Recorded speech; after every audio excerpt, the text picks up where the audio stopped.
Welcome to the Slop Farm. Enjoy the video. You start by confirming your account state. Do you already have channel subscriptions or Twitch Turbo?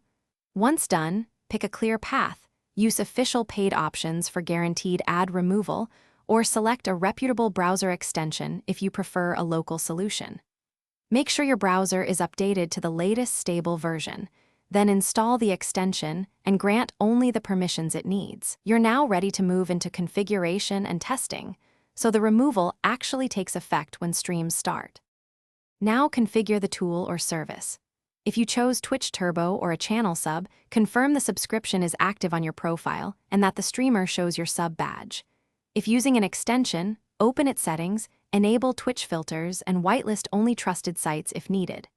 After configuring, visit several live channels and refresh. Watch for pre-rolls and mid-rolls. Make adjustments to filter lists or extension rules until ads no longer appear. This stage ensures the method works consistently across streams you want. Finish by locking in changes and confirming stability. Clear your browser cache and restart it, then recheck streams. If ads persist, temporarily disable other extensions to detect conflicts, update the ad tool, or reinstall it. Make sure cookies and site data for Twitch aren't blocking extension behavior.